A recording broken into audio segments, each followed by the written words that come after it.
Jadi pembangunan alun-alun Tugu itu kan dari proses perencanaan dan pelaksanaan ini kan begitu banyak drama-drama atau konflik-konflik kecil ya, terutama dalam menetapkan anggarannya, menetapkan apakah pekerjaan itu urgent atau tidak urgent. Bahkan kami jujur, saya itu termasuk yang tidak sependapat kalau alun-alun Tugu itu dibangun hari ini. Karena anggaran segitu mestinya bisa menyelesaikan sebagian dari problem yang ada di Kota Malang. Andai anggaran itu untuk misalnya untuk nggak usah keluar dari Dela lah. Dela problemnya banyak yang belum selesai.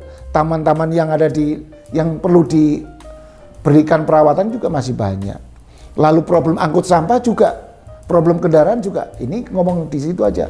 Apalagi menolong masyarakat Kota Malang untuk menangani saluran drainase, jalan berlubang, beberapa hal peningkatan UMKM misalnya.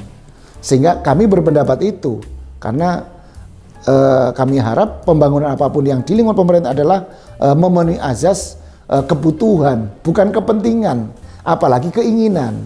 Tetapi karena ini sudah menjadi keputusan dan itu sudah ditetapkan anggarannya dan pelaksanaannya, ya tentu fungsi kami berikutnya adalah melakukan pengawasan terhadap pembangunan alun-alun Tugu itu. Agar apa? Agar 3 hal terpenuhi: tepat waktu, tepat mutu, dan tepat fungsi. Karena begitu selesai itu memberikan rasa keindahan, kenyamanan, orang melihat itu jadi tambah bagus. Itu kan mesti itu. Sehingga yang tadinya sumpek tidak sumpek aja meningkatkan nilai kebahagiaan. Ini tujuannya dibangunnya taman-taman itu. Secara teknis Pak, hasil sidangnya apa yang ditemukan? Ada beberapa hal yang memang perlu kita kritisi terkait dengan proses pembangunan di situ. Karena tentu kami berharap karena pembangunan kan di tengah kota, semua orang bisa melihat. Sehingga termasuk spek material, termasuk papan nama itu juga harus terpasang supaya masyarakat tahu. Termasuk kemarin juga kita temukan bentuk bangunnya gimana, itu kita nilai semuanya. Tidak ada papan nama di pembangunan? Ada papan nama tapi di dalam sehingga masyarakat tidak tahu. Jadi kapan waktunya dilaksanakan, berapa nilai kontraknya, kan ini menjadi hak publik untuk mengetahuinya. Gambarannya itu alun-alun ingin mengembalikan alun-alun tempo dulu. Sehingga alun-alun Tugu ini nyambung dengan kawasan Kayu Tangan Heritage. Ini barangkali tujuan terintegrasinya jangka panjangnya sehingga kawasan wisata. Karena Kota Malang ini kan masuk kawasan heritage ya. Jadi wisata yang dikembangkan kan wisata heritage. Jadi arahnya pingin ke situ.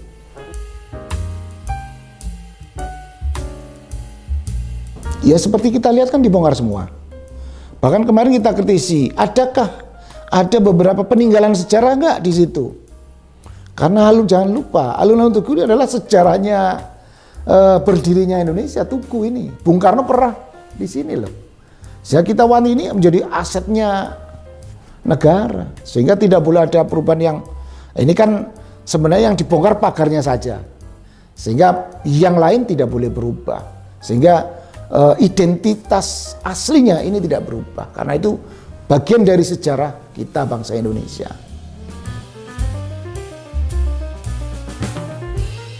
Ya sejak awal kita memprediksi bahwa ini belum karena fungsi pagar itu kan untuk mengamankan barang atau apa saja yang ada di dalam. Ini fungsinya pagar kan. Tetapi karena itu taman, tentu pagarnya harus yang bagus. Syukur-syukur. Tapi kan heritage itu kan bukan kekinian kan. Artinya memenuhi unsur-unsur sejarah, memenuhi unsur destinasi wisata heritage, ini juga harus terpenuhi. Nah, seperti kita ketahui kemarin, artinya begitu ada gerakan massa, kita tidak tahu massa gimana, kan sudah terjadi, itu sudah dibongkar. Nah ini kan, nah sekarang bayangkan kalau, karena ini kan ruang publik, sekitar wilayah balai kota dan kantor adalah wilayah publik. Dan semua aksi itu juga kita juga sama-sama pernah mengetahui bahwa ada pagarnya aja, pernah ada kejadian itu kendaraan nabrak pagar.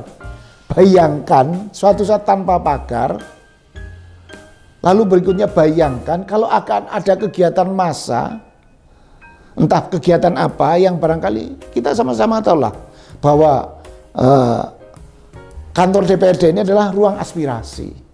Yang namanya aspirasi ya kita pinginnya sesuai dengan aturan, dan namanya massa. Kalau sudah lebih dari 1.000 orang, siapa yang bisa mengendalikan? Kita tidak di Sikerso. Makanya ini yang barangkali harus dipikirkan jangka panjang. Jangan sampai anggarannya begitu besar, begitu ada orang lewat saja kan namanya orang banyak. Nah ini yang barangkali saya belum bisa membayangkan bagaimana nanti kalau sudah jadi, lalu ada demo misalnya. Mudah-mudahan mudah-mudahan demonya tetap demo tertib, menggunakan jalur yang benar, tidak merusak taman misalnya. Tapi yang namanya massa, ini yang perlu kita pikirkan bersama. Jangan sampai membangunnya bisa kalau ada duit, kan begitu. Sehingga unsur kenyamanan, keindahan, dan keamanan itu harus terpenuhi. Ya apalagi ini menyangkut aset. Oh pernah debat panjang kita. Debat panjang. Apa kata pemerintah terkait tanpa pagar itu? Ya mereka beralasan ingin mengembalikan seperti awal, bahwa dulu alun-alun itu memang tidak berpagar, agar menyatu dengan kawasan Kayu Tangan Heritage. Nanti akan dibenahi pedestrian yang ada di seluruh lingkungan. Nah itu. Tapi ya saya tetap membayangkan bagaimana kalau namanya aset pemerintah, entah taman, entah gedung yang itu memang kental dengan hak publik. Lalu ya itu saya masih itu dalam hati kecil saya loh. Mudah-mudahan mudah-mudahan kita punya kesadaran bahwa aset negara, taman, gedung kita jaga. Artinya lebih berbahaya tanpa pagar dong daripada. Oh sangat.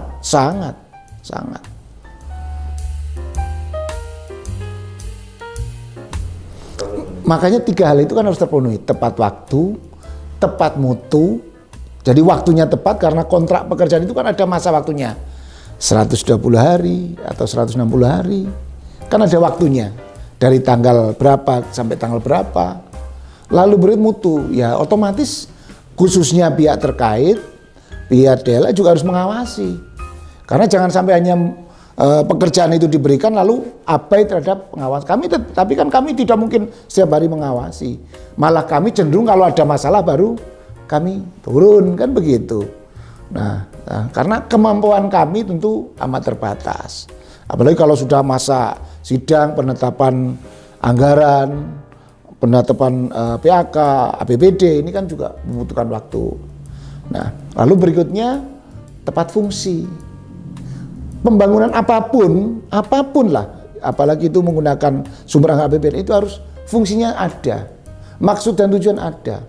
Apa yang ingin dicapai dari pembangunan itu? Pembangunan itu fungsi adalah memberikan rasa keindahan. Seperti yang tadi tujuan dibangun taman kan memberikan rasa kebahagiaan, menghilangkan stres. Kalau udah lihat kan itu, sehingga angka bahagia penduduk Kota Malang menjadi meningkat.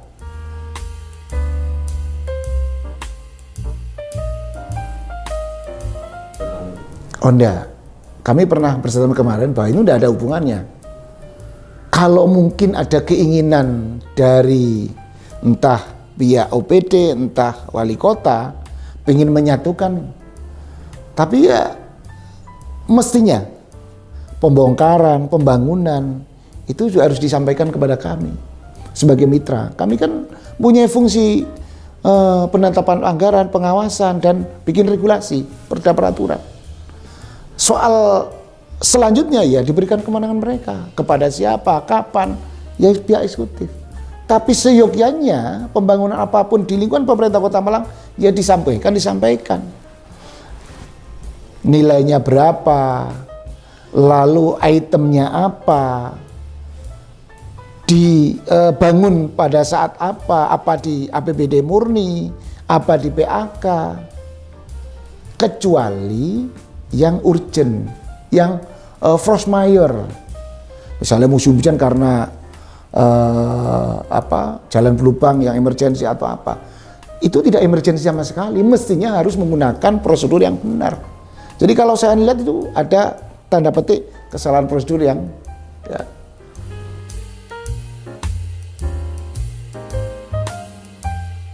Secara umum tetap kami ingin bahwa pembangunan apapun yang ada di lingkungan adalah memperhatikan unsur-unsur yang benar-benar menjadi kebutuhannya masyarakat. Pemerintah Kota Malang mestinya harus memprioritaskan yang dibutuhkan, bukan yang diinginkan. Jadi yang penting didulukan, yang kurang penting dinomorakan. Karena apalagi hari ini mencari sumber-sumber pendapatan asli kan begitu susah dan berat. Kita sama-sama ketahui bahwa di masa pandemi Covid semua kan terkoreksi, terganggu. Nah ini kan sudah mulai pulih. Otomatis masyarakat harus ditumbuhkan ekonominya, semangatnya agar tumbuh kembali. Kalau masyarakat sudah tumbuh, otomatis. Nah ini tentu ada keterlibatan pemerintah daerah. Memberikan kontribusi kepada masyarakatnya. Didorong supaya memberikan kontribusi balik kepada. Jadi ada efek timbal balik. Jadi itu menurut saya.